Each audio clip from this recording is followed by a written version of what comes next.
Hello friends, so finally आपका इंतजार खत्म।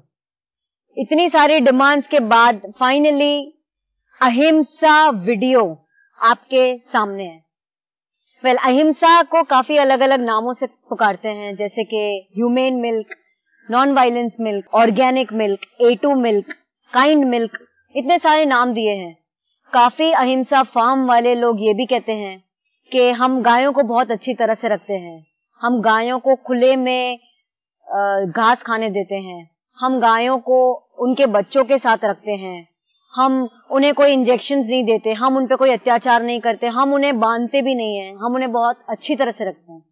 लेकिन वेल, ये सुनने में तो काफी कुछ अच्छा लगता है, लेकिन क्या फिर भी गाय का दूध पीना सही है? वेल, मैं आपको कुछ ऐसे क्वेश्चंस करूंगी जिसका सवाल आपको खुद को करना है।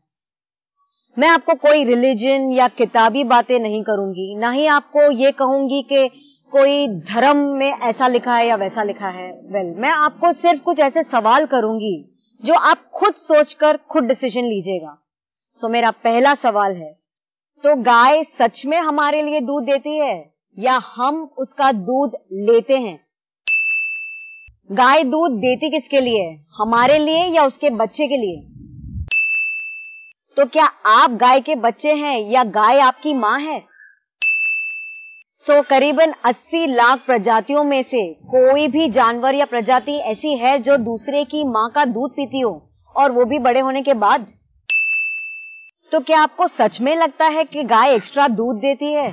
क्या गाय कोई अलग प्लैनेट से है या कोई चमत्कारिक जीव है कि उसको इतना ज्यादा दूध आता है कि अपने बच्चे को दूध पिलाने के बाद भी सारे इंसानों को पिलाने के लिए भी वो दूध पैदा करती है?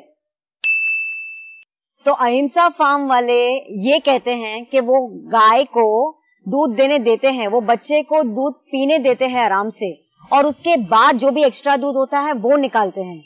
तो क्या बच्चे को उसके बाद भूख नहीं लगती? 2 घंटे बाद, 5 घंटे बाद जब भूख लगे तो वो बच्चा क्या करेगा? और अगर उसको 2 बार और भी दूध दे दिया तो क्या सिर्फ 1 या 2 बार ही भूख लगती है बच्चे को? तो क्या हम इंसानों को डिसाइड करना चाहिए कि एक मां अपने बच्चे को दूध कितना पिलाएगी और कब पिलाएगी? तो ये अहिंसा फार्म वाले आपको ऐसा कहते हैं कि हम गायों को अपनी मां की तरह रखते हैं। तो कौन सा इंसान अपनी मां का व्यापार करता है? क्या अगर ये आपकी मां होती तो क्या आप अपनी मां के दूध का व्यापार करते?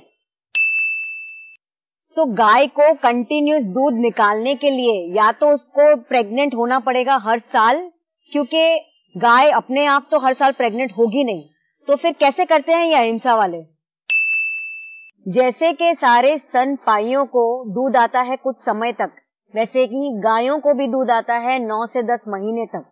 तो इसके बाद ये अहिंसा फार्म वाले क्या करते हैं? अपना बिजनेस बंद कर देते हैं। तो अगर ये भगवान की मर्जी होती तो क्यों भगवान ने गायों को दूध तभी दिया जब उनके बच्चे पैदा होते हैं? क्यों उनको जिंदगी भर दूध नहीं आता? क्यों इंसानों के लिए हमेशा दूध नहीं आता? काफी लोग फिर भी ये कहेंगे कि गायों को काफी एक्स्ट्रा दूध आता है। वेल, हाँ, हमारे नजरिए से अगर हम देखें तो गायों को एक्स्ट्रा दूध आता है, क्योंकि हमारे लिए वो ऑब्वियसली ज्यादा है।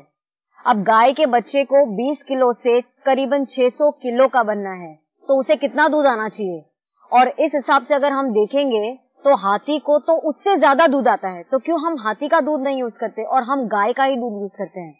क्योंकि गाय शायद काफी हम्बल और काफी ही सीधी साधा प्राणी है, इजंट इट? आज हम नेचर के अगेंस्ट इतना गए हैं, इसीलिए हमें इतनी सारी बीमारियां हुई है। हम इतनी सारी बीमारियों के शिकार हुए हैं जो दूध की वजह से हुई है। तो क्यों, अगर ये नेचुरल होता, अगर ये कुदरती होता, तो क्यों दूध की वजह से इतनी बीमारियां होती है? क्या कोई भी औरत या मां को ये अच्छा लगता है कि रोज कोई आदमी उसके स्तन को हाथ लगाए, या कोई भी उसके स्तन को हाथ लगाए और रोज रोज उसका दूध निचोड़े? क्या आपने कभी इस चीज को इमेजिन किया है? हम कहते हैं कि ये गौशाला वाले इतनी गायों को बचा रहे हैं कत्ल खाने में जाने से, वो जाने से रोक रहे हैं, वो उनकी देखभाल कर रहे हैं। गौशाला वाले या अहिंसा वाले वो आज कितनी गायों बचाएंगे? 5, 50 या 5000 गायों की बात नहीं है ये। यहाँ पर रोज आपके दूध की डिमांड की वजह से आज 5,000 गायें एवरी डे हर रोज पैदा की जा रही हैं और हर रोज कत्ल खाने भेजी जा रही है। गौशाला वाले या ये कितनी गायें बचाएंगे?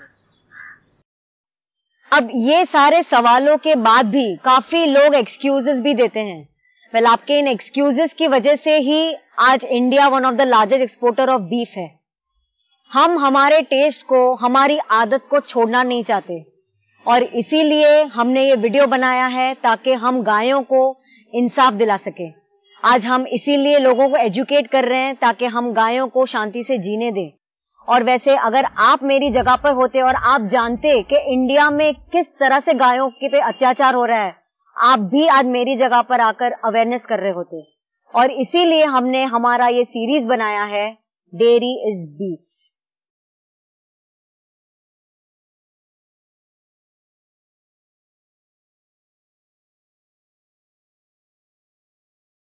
अगर आप जीव दया में मानते हैं, अगर आप जानवरों को मदद करना चाहते हैं, तो हमारे पेज से जुड़े रहिए। United for compassion.